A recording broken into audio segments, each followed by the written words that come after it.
Hello guys, welcome to Parag channel. So today we are going to start new sum of class 10 coordinate geometry sum number 6.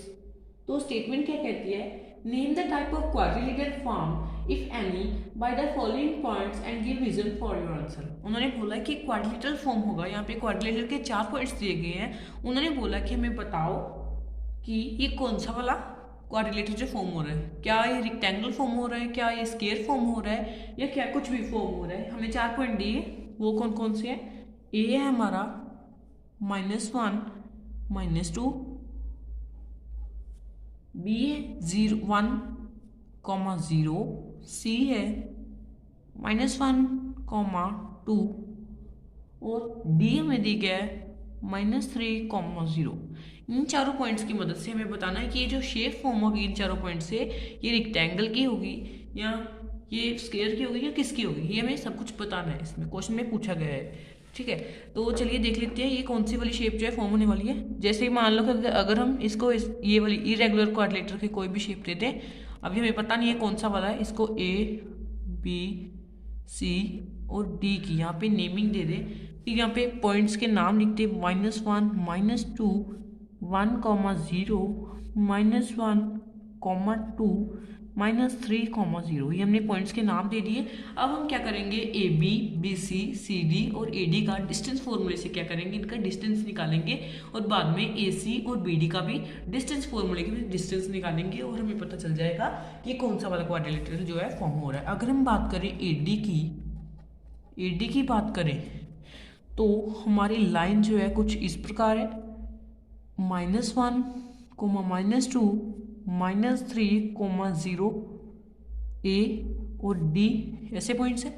अब हम distance formula लगाएं. Distance formula क्या है? √x2 - x1 का square plus y2 - y1 का square. ये हमारा distance formula है. अब x1 y1 क्या है? -1 -2 x2 y2 क्या है? -3 0. ये हमारी x1 y1 x2 y2. अब हमने वैल्यू इनकी सब्सिट्यूट करनी है ये वाले फॉर्मूले में. तो चलिए कर देते हैं वैल्यू सब्सिट्यूट. x2 क्या दिया गया है? -3. x1 क्या दिए गए? -1 देखो -1 इसका है और दूसरा माइनस ये वाले का है. ठीक है, यहाँ से हमने ले लिया इसका पूरी ब्रैकेट का स्क्वायर आएगा प्लस y2 - y1 0 माइनस ये वाला पहले, फिर इसका -2 का स्क्वायर, पूरी ब्रैकेट आ गई. फिर बाद में क्या करेंगे, -3 + 1 का स्क्वायर प्लस 0 + 2 का स्क्वायर. ये आ गया हमारा ब्रैकेट सोल्विंग करके. -3 और +1 -2 प्लस माइनस माइनस -2 का स्क्वायर प्लस 0 + 2 क्या हो गया? 2 का स्क्वायर. अभी -2 का स्क्वायर क्या होगा? -2 × -2 ऐसा ही है -2. अगर -2 के आगे ऐसी ब्रैकेट्स का स्क्वायर डाला गया है, इसका मतलब -2 को 2 बार मल्टीप्लाई किया गया है. माइनस और माइनस कैंसिल हो जाएंगे, आंसर आ जाएगा 4. यहाँ पे हम -2 के स्क्वायर की जगह 4 सब्सिट्यूट करेंगे यहाँ से, प्लस 2 2 = 4.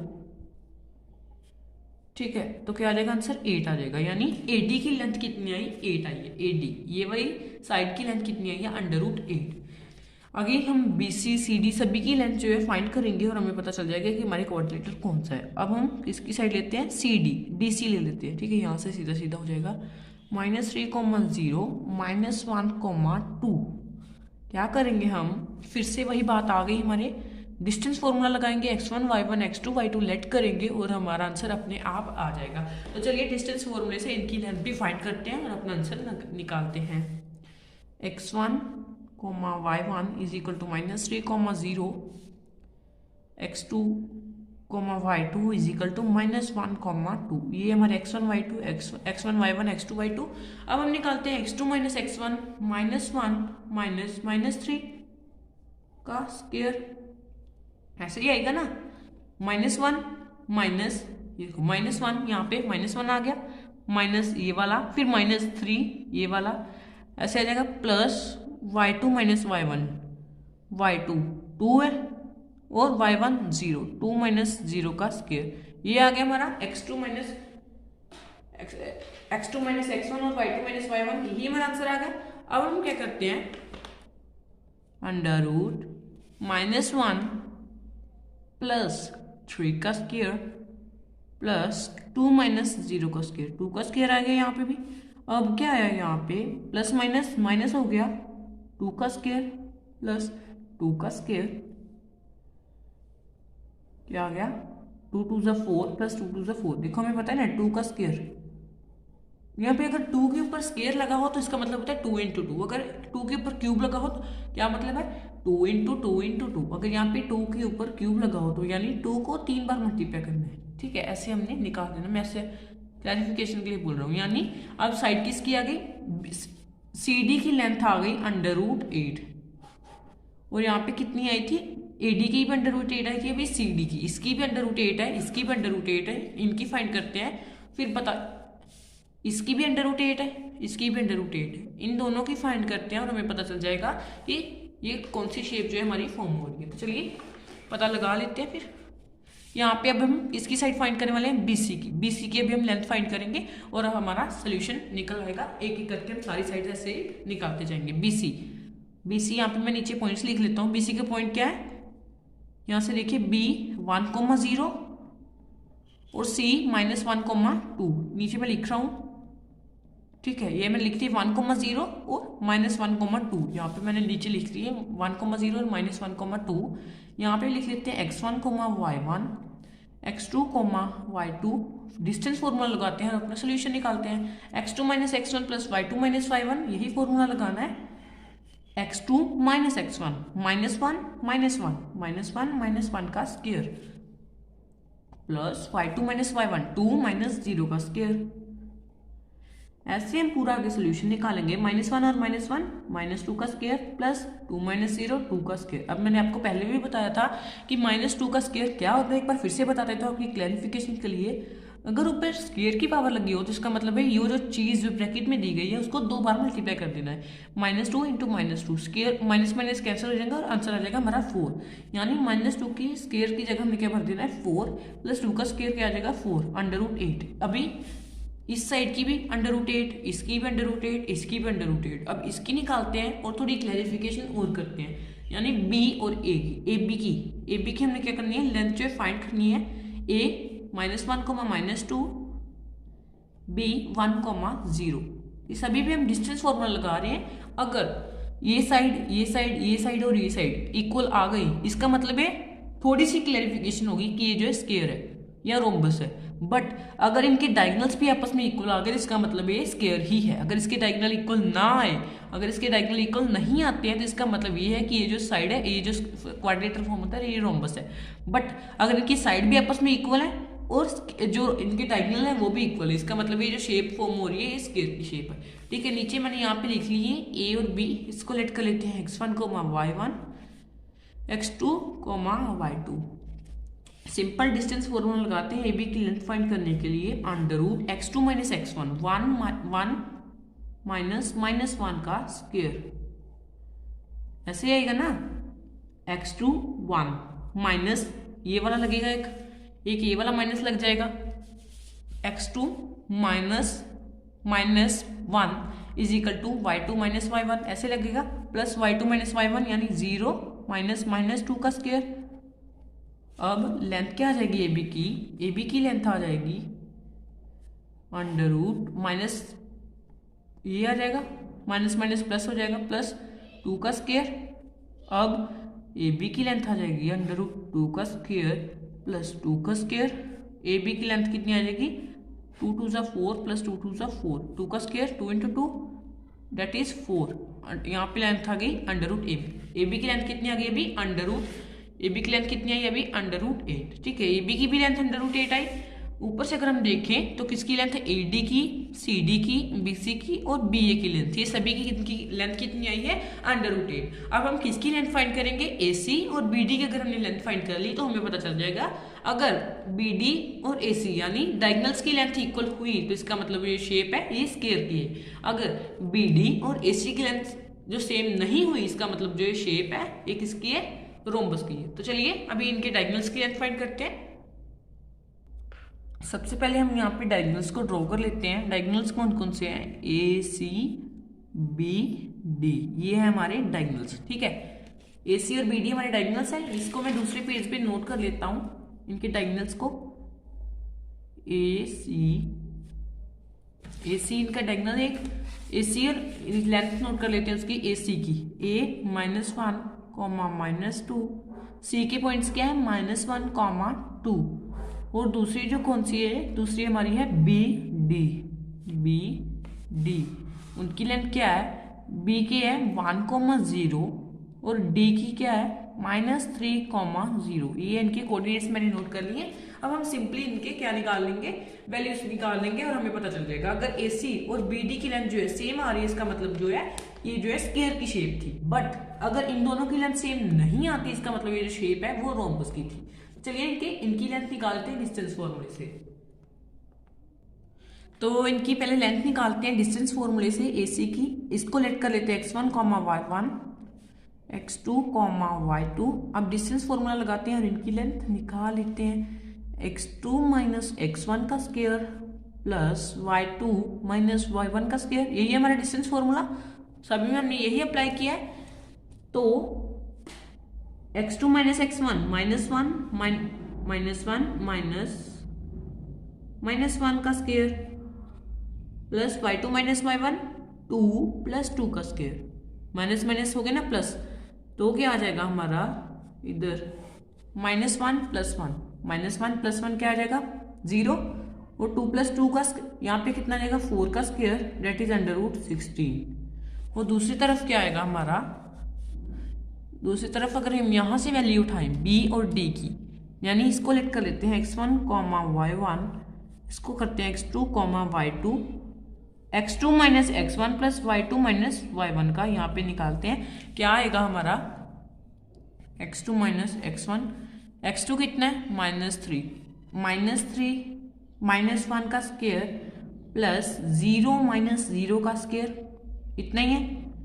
-3 और -1 कितना हो जाएगा -4, क्यों माइनस और माइनस प्लस, और -4 का स्क्वायर प्लस 0 का स्क्वायर, 0 का स्क्वायर 0 ही रहेगा। -4 का स्क्वायर मैंने आपको पहले भी बता चुका हूँ, -4 × -4, minus get cancel, that is 16। Answer क्या आ जाएगा 16, √16। अब अगर हम कंक्लूजन लें कि बाकी साइड्स से सभी साइड्स क्या आ रही हैं, इक्वल आ रही हैं, और दोनों डायगोनल्स क्या आ रहे हैं, इक्वल आ रहे हैं। देखो यहाँ पे हमने निकाला था कि AC, AD, DC, BC और AB की लेंथ, ये सभी की साइड्स की लेंथ क्या आ रही है, सेम आ रही है, यानी ये सभी इक्वल है आपस में, और ये दोनों डायगोनल्स भी आपस में इक्वल है, ये दोनों डायगोनल्स भी इक्वल है। इनकी लेंथ आ रही है √16 और सभी साइड्स की लेंथ आ रही है √8, जैसे कि हमने यहाँ पे निकाला है। ठीक है, अभी निकाल कर ही आए हैं। इसका मतलब क्या हुआ, इसका मतलब है जो ये क्वाड्रिलेटरल फॉर्म हो रहा है, देयरफॉर द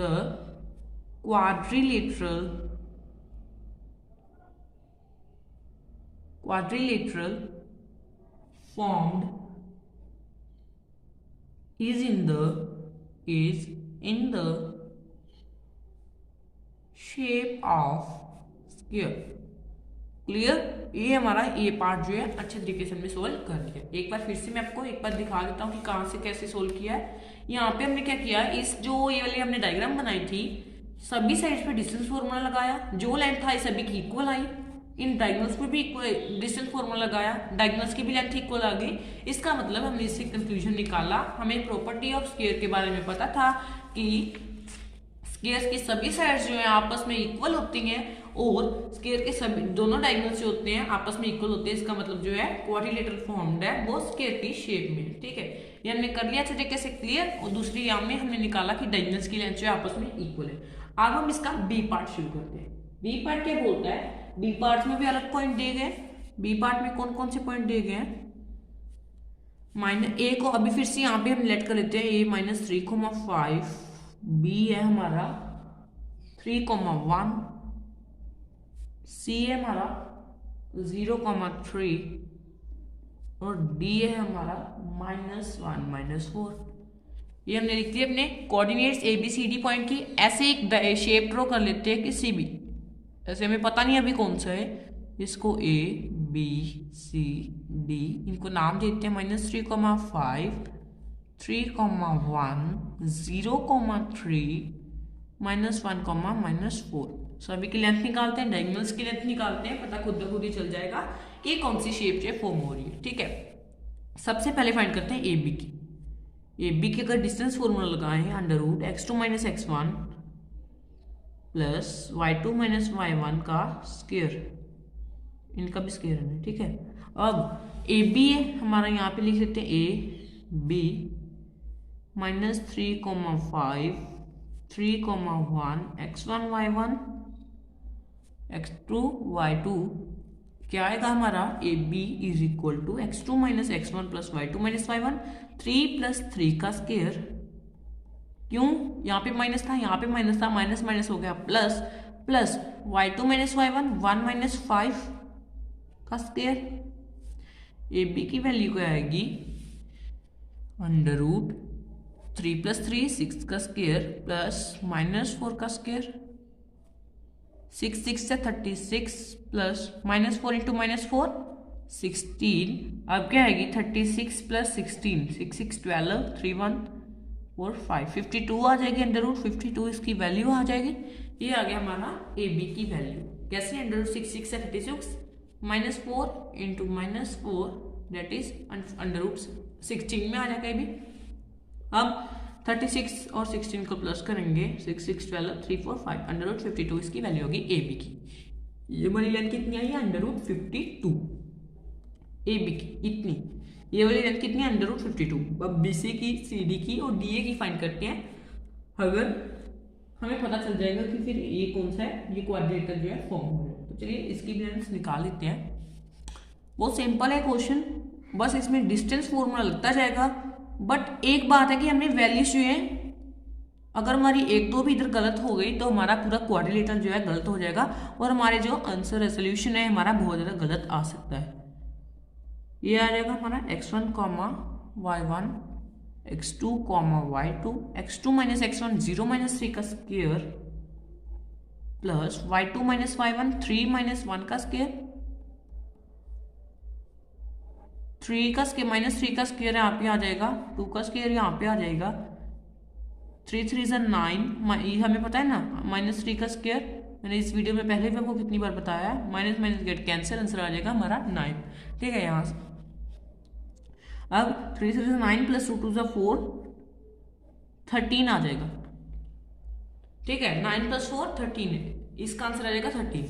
अब हमें कुछ अंदाजा लग रहा है कि इसकी लेंथ कितनी आ रही है अंडर रूट 52, इसकी अंडर रूट 52 आ रही है। किसकी लेंथ ए बी की, नो इसकी अंडर रूट 52 आ रही है। अब बी सी की लेंथ अंडर रूट 13 आ रही है। हमें ये तो पता चल गया कि ना ही तो ये स्क्वायर है क्योंकि स्क्वायर की सारी साइड जो आपस में इक्वल होती है, और ना ही रोम्बस की क्योंकि रोम्बस की भी सारी साइड आपस में इक्वल होती है। अगर यहाँ पे भी अंडर रूट 13 आ गया और यहाँ पे भी अंडर रूट 52 आ गया तो हमें ये होप होगी कि ये रेक्टेंगल है या पैरेललोग्राम, क्योंकि पैरेललोग्राम और रेक्टेंगल की ऑपोजिट साइड जो इक्वल होती है। ना ही तो ये स्क्वायर होगा और ना ही ये रोम्बस होगा क्योंकि इसकी सारी साइड आपस में इक्वल नहीं है। ये अंडर रूट 52 आ रही है, ये अंडर रूट 13 आ रही है। अब शायद तो ये रेक्टेंगल हो भी सकता है और नहीं भी हो सकता, या पैरेललोग्राम हो भी सकता है और नहीं भी हो सकता, या इरेगुलर भी हो सकता है। ठीक है, इरेगुलर वो होता है जिसकी सारी साइड आपस में इक्वल नहीं होती। ऐसे ही कुछ भी बना दो। सी डी, यहाँ से सी डी का निकालते हैं, यहाँ से सी डी, सी के पॉइंट क्या है 0,3, डी के पॉइंट क्या है -1, -4, ये है हमारे। अब डिस्टेंस फॉर्मूला निकालते हैं और अपना समय निकालते हैं। x2 minus x1 x1 y1 x2 y2 x2 minus x1 -1 -0 का square plus y2 minus y1 -4 -3 का स्क्वायर -4 -3 का स्क्वायर। हमारा आंसर क्या आएगा -1 का स्क्वायर। यहाँ पे कितना है -1 -0 -1 का square 1 plus -4 -3 minus minus plus हो जाएंगे यहाँ पे और आंसर आ जाएगा -7 का स्क्वायर। हमें कुछ अंदाजा लग रहा है कि इरेगुलर फॉर्म हो रहा है। अंडर रूट 50 यहाँ पे आ गया अंडर रूट 50 और यहाँ पे आ रहा है अंडर रूट 52 और यहाँ पे कितना आ रहा है अंडर रूट 13 और यहाँ पे अगर वैल्यू अंडर रूट 13 ना, मतलब कि ये इरेगुलर, सिंपल हमें पता चल रहा है कि जो क्वाड्रिलेटरल अभी हमारा फॉर्म हो रहा है ये क्या है हमारा इरेगुलर क्वाड्रिलेटरल। क्यों?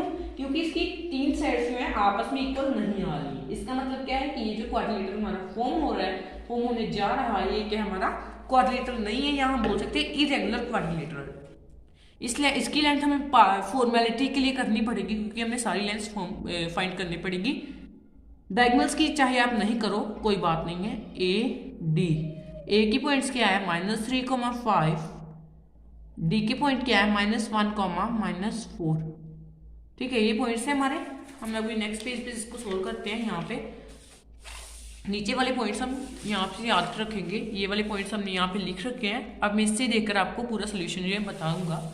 √(x2 - x1), फिर से एक बार यहाँ पे नोट डाउन कर देता हूँ, -3,5 और -1, -4, ये हमारे पॉइंट्स थे, ठीक है। अब ये कौन सी वाली लेंथ थी, ए और D, x1, y1, x2, y2, इससे हम ऊपर वाले से ऐसे मिला लेंगे। x2 - x1 -1 +3 का स्क्वायर, +3 कैसे आया, माइनस माइनस प्लस हो जाएगी, क्योंकि x2 - x1 होता है, x2 - x1 होता है। एक इसका माइनस आया, एक उसका माइनस आया, जो कि हमारे फॉर्मूले से है। इसका मतलब ये यहाँ पर हो जाएगा प्लस प्लस y2 -4 -5 का स्क्वायर, डिस्टेंस फॉर्मूले से सब कुछ निकाल रहे हैं अभी, +-2 का स्क्वायर प्लस माइनस प्लस 9 का स्क्वायर, दैट इज √2 × 4 + 9 9 × 81, क्या आ जाएगा 85 हमारा आ गया आंसर एडी की वैल्यू। इसका मतलब ये जो क्वाड्रिलेटरल हमारा फॉर्म हुआ है यहाँ पे आएगा हमारा आंसर क्या आएगा। एक क्वाड्रिलेटर की शेप कौन सी है, इरेगुलर क्वाड्रिलेटरल, यहाँ हम बोल सकते हैं नो क्वाड्रिलेटरल। क्यों, हमने रीजन भी लिख सकते हैं, because no sides of this quadrilateral is equal and the opposite sides are also not equal, ये हम लिख सकते हैं। And this is not following the property of any of the quadrilateral, therefore this quadrilateral is an irregular quadrilateral. हमने क्या भी English में क्या बोला कि ये जो क्वाड्रिलेटरल है इसकी सारी साइड्स ना ही तो सारी साइड्स आपस में इक्वल है, ना ही इसकी ऑपोजिट साइड्स आपस में इक्वल है, और फिर हम ये क्या लिख सकते हैं कि ना ही तो इसकी सारी साइड आपस में इक्वल है, और ऐसा कोई क्वाड्रिलेटरल नहीं है जिसकी सारी साइड आपस में इक्वल ना हो, इसका नाम नहीं है। इसलिए ये जो क्वाड्रिलेटरल फॉर्म हुआ है इसको हम बोल सकते हैं इरेगुलर क्वाड्रिलेटरल। ये जो क्वाड्रिलेटरल है ये हमारा क्या है, इरेगुलर क्वाड्रिलेटरल है, ठीक है। अब हम सी पार्ट की तरफ चलते हैं। सी पार्ट भी काफी ज्यादा सिंपल है। उसमें क्या बताया गया है कि उसमें पॉइंट्स दिए गए ABCD। ए क्या है हमारा 4,5, बी क्या है हमारा 7,6, सी क्या है हमारा 4,3, डी क्या है हमारा 1,2। फिर से एक ऐसी शेप दे देते हैं क्वाड्रिलेटरल जैसी, पता नहीं हमें कौन सा क्वाड्रिलेटरल है। 4,5, 7,6, 4,3 और 1,2, A, B, C और D ऐसे हमने निकाल लिया। अब क्या करते हैं, इसकी AB और BC, CD और AD की सारी वैल्यूज निकालते हैं और हमारा आंसर अपने आप आ जाएगा। अंडर सबसे पहले डिस्टेंस फॉर्मूला ऊपर ही लिख लेते हैं, √(x2 - x1) का स्क्वायर प्लस y2 - y1 का स्क्वायर। ये हमारा किसका फॉर्मूला है, ये हमारा डिस्टेंस फॉर्मूला है। AB की लेंथ कितनी आएगी 4,5, 7,6 √(x2 - x1) plus y2 - y1, ये हमारा डिस्टेंस फॉर्मूला है। इससे हम निकाल लेते हैं सारी वैल्यूज। कैसे आएगी, x2 - x1 7 - 4 का स्क्वायर प्लस 6 - 5 का स्क्वायर, ऐसे आएगी वैल्यू 3 का स्क्वायर प्लस 1 का स्क्वायर, डेट इज 9 + 1 = 10। अब AB की निकाल लें, अब CD की वैल्यू निकालते हैं। सबसे पहले कोई भी वैल्यू आप निकाल सकते हो, अपने मन से कुछ भी निकाल दो, बट वैल्यू बीच में होनी जरूर चाहिए। पूरी करेक्ट वैल्यू भर के हमने पूरा आंसर निकालना है, इसलिए हमारा आंसर पूरा अच्छे तरीके से करेक्ट आएगा, कोई भी मिस्टेक नहीं होगी। यहाँ पे हम क्या करते हैं, x2 - x1 ये सारी वैल्यू लिखाते हैं। 4 - 1 3 - 2, 4 - 1 का स्क्वायर प्लस 3 - 2 का स्क्वायर। मैं आपको एक बात बतानी थी, मैं भूल गया, बाकी सम्स में भी आपको एक बात जरूर बताना हुआ। ये अगर हमने यहाँ से इधर से पहला इधर से माइनस किया, जैसे कि मानो हमने पहला इधर 4 - 1 माइनस किया है, ऐसे 4 में से 1 माइनस किया है, दूसरा भी हमने 3 - 2 ही करना है। ये नहीं है कि पहला कर दिया 4 - 1, दूसरा कर दिया 2 - 3, तो आंसर आपका रॉन्ग आएगा, ठीक है। इसलिए आपको जैसे 4 - 1 3 - 2 ऐसे ही करना है, यहाँ करना है 1 - 3 2 - 4 ऐसे ही करना है। अगर आपने उल्टा पुल्टा कर दिया तो सारा आपका आंसर गलत भी आ सकता है। इस बात को अपने ध्यान से करना है। 3 का स्क्वायर प्लस 3 - 2 1 का square, 3 3 = 9 + 1 = √10। Opposite sides are equal, इसलिए मैंने सबसे पहले ऑपोजिट साइड से ली थी ताकि हमें पता चल सके कि क्या ऑपोजिट साइड्स इक्वल आ रही हैं या नहीं आ रही। अब ये हमारी किसकी लेंथ है, ये सी डी की। अब हमने लेंथ फाइंड करनी है बी और सी की, बी सी की। यहाँ पे पॉइंट्स लिख लेते हैं B C 7, 6 4, 3 x2 - x1 y2 - y1 का फॉर्मूला लगाते हैं। डिस्टेंस फॉर्मूले से हम ये पूरी वैल्यू जो है फाइंड कर लेते हैं। 7 - 4, पहले मैं क्या करता था, सबसे पहले सामने मैंने क्या किया, x1 y1 x2 y2 सभी की वैल्यू लिखती। बट अब मैंने बहुत सारे सम निकलवा दिए हैं। मुझे लगता है कि आपको अभी ये जरूरत नहीं है कि x2 - x1 भी लिखें, और आपको ऐसे सिंपली मैं चाहता हूँ कि आपको ऐसे देख के पता चल जाए कि किसको हमने x1 और y1 लेना है, x2 y2 किसको लेना है, ठीक है। इसलिए मैं आपको ये भी आदत डालना चाहता हूँ कि ये नहीं कि आपके हर जगह लिखना ही लिखना है। अगर आप ना लिखो, अगर आप कॉम्पिटिटिव एग्जाम में जाओ तो ये वाली बात जरूरी है कि x1 y1 x2 y2, इसका आपका टाइम सेव करेगी। अगर आप ऐसा लिखने बैठ गए x1 y1 x2 y2 तो आपका टाइम काफी ज्यादा वेस्ट हो सकता है। 7 - 4 6 - 3, 7 - 4 3 का स्क्वायर प्लस 6 - 3 3 का स्क्वायर, 3 3 = 9 प्लस 3 3 = 9 √18 हमारा आ गया बीसी की वैल्यू। नेक्स्ट एडी की वैल्यू फाइंड कर लेते हैं। लग तो रहा है जैसे रेक्टेंगल फॉर्म हो रहा है या पैरेललोग्राम, कोई भी हो सकता है। फिर से वही बात, ए डी यहाँ पे लिख लेते हैं, ए डी ऊपर ए डी की हमने लिख लिया। पॉइंट्स क्या है 4, 5 D 1, 2 x1, y1 x2, y2 x2 - x1 1 - 4 का स्क्वायर प्लस 2 - 5 का स्क्वायर -3 का स्क्वायर प्लस -3 का स्क्वायर। हमें पता है -3 का स्क्वायर कितना होता है, -3 का स्क्वायर कितना होता है, √3 × -3 √ नहीं है, गलती से बोला गया, 9 आ जाएगा हमारा आंसर। अब वैल्यू फिल करते हैं, 9 + 9 = √18। अब क्या हमें पता चल रहा है इस डायग्राम से, अगर डायग्राम्स की तरफ ध्यान दें, ए बी और सी डी की वैल्यू सेम आ रही है, that is √10, but B C और ए डी की वैल्यू भी सेम आ रही है, डेट इज √18। अब बी डी यानी इस डायगोनल की लेंथ फाइंड करते हैं और ए सी इसकी लेंथ फाइंड करते हैं, तो हमारा आंसर अपने आप आ जाएगा। तो इसको भी फाइंड कर लेते हैं। तो चलो जल्दी जल्दी इसको इसकी लेंथ भी फाइंड कर लेते हैं। बी सी की लेंथ, ए सी की लेंथ सबसे पहले फाइंड करते हैं। ए सी, ए की क्या पॉइंट है 4, 5, सी के पॉइंट है 4, 3 √x2 - x1 plus y2 - y1 4 - 4 3 - 5 4 - 4 का स्क्वायर प्लस 3 - 5 का स्क्वायर, 0 का स्क्वायर 0 -2 का स्क्वायर, यहाँ पर आ जाएगा √4। और दूसरी की लेंथ हमने फाइंड करनी है, ए सी की हमने लेंथ फाइंड कर ली, बी डी की लेंथ फाइंड करते हैं। अभी बी डी की लेंथ कितनी आएगी, B 7, 6 D 1, 2 √x2 - x1 plus y2 - y1 का फॉर्मूला लगाएंगे। डिस्टेंस फॉर्मूले से हमारी लेंथ अपने आप आ जाएगी।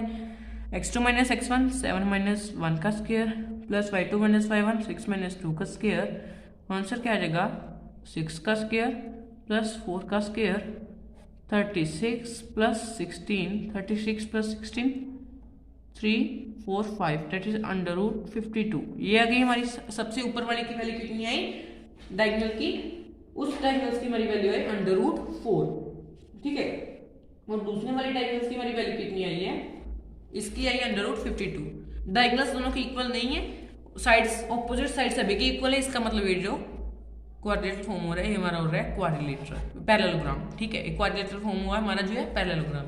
होप कि आपको आज की वीडियो अच्छी लगी होगी। अगर आपको आज की वीडियो अच्छी लगी है वीडियो को लाइक कर देना, चैनल को सब्सक्राइब कर देना और जाते जाते इस वीडियो को शेयर करना मत भूलना।